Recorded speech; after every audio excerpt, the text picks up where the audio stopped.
Renungan harian ini diadaptasi dari buku renungan harian Star Bina Warga GKI. Hai adik-adik, bersama dengan Kak Lili di sini. Nah, hari ini di renungan Lilin kecil, Kak Lili mau cerita tentang percaya saja. Nah, kita akan mendengarkan kisah di dalam Markus 5 ayat 25 hingga ayatnya yang ke-34. Nah, adik-adik, Kak Lili mau cerita ya. Jadi, waktu itu ada seorang perempuan yang sudah 12 tahun lamanya menderita pendarahan. 12 tahun adik-adik. Nah, ia telah berulang-ulang diobati oleh berbagai tabib, sehingga telah dihabiskanlah semua yang ada padanya. Namun sama sekali tidak ada faedahnya, malah sebaliknya, keadaannya makin memburuk. Lalu dia sudah mendengar nih, ada berita tentang Yesus. Maka di tengah-tengah orang banyak itu, ia mendekati Yesus dari belakang dan menjabah jubahnya.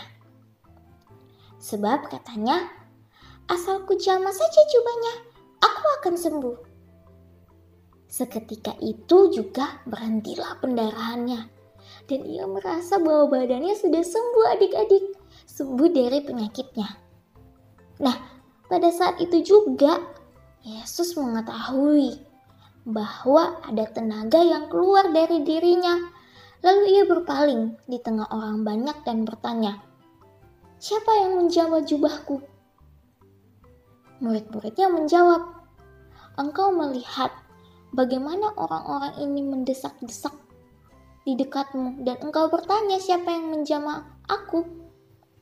Lalu Yesus memandang sekelilingnya untuk melihat siapa yang telah melakukan hal itu. Perempuan itu menjadi takut adik-adik dan ia gemetar ketika mengetahui apa yang telah terjadi. Lalu ia menghadap Yesus. Ia tersungkur di depan Yesus dan dengan tulus memberitahukan segala yang telah terjadi. Maka kata Yesus kepadanya, "Hai anakku, imanmu telah menyelamatkan engkau. Pergilah dengan selamat dan sembuhlah dari penyakitmu." Nah, adik-adik, itu kisah tentang perempuan tadi yang kita baca sama-sama di dalam Markus 5 ayat 25-34. Bagaimana nih dengan adik-adik? Apakah ketika adik-adik sakit, adik-adik mau meminta kuasa Tuhan untuk menyembuhkan?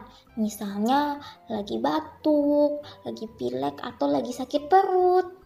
Apakah adik-adik mau berdiam diri, tutup mata, dan berdoa kepada Tuhan, meminta pertolongannya?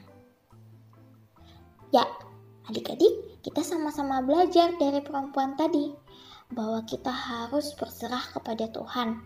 Kita harus tersungkur di depan Tuhan, meminta pertolongannya.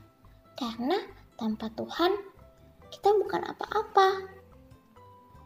Dan Tuhan yang telah menyelamatkan kita.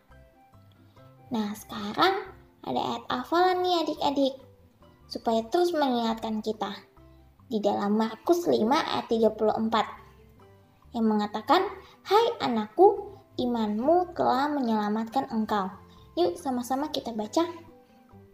"Hai anakku, imanmu telah menyelamatkan engkau." Markus 5 ayat 34a.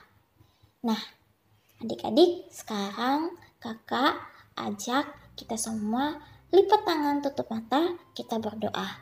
Mari kita berdoa. Bapa di surga, terima kasih atas karunia dan berkat yang kami terima setiap hari. Terima kasih untuk kesehatan kami. Terima kasih juga karena kuasa Tuhan dapat menyembuhkan kami yang sakit. Di dalam nama Tuhan Yesus, kami berdoa. Amin. Nah, adik-adik, demikianlah renungan Lilin kecil kita pada hari ini. Sampai jumpa di renungan lilin kecil yang selanjutnya. Bye-bye adik-adik. Ingat ya, bahwa kita harus memiliki iman dan pengharapan hanya di dalam nama Tuhan Yesus. Bye-bye.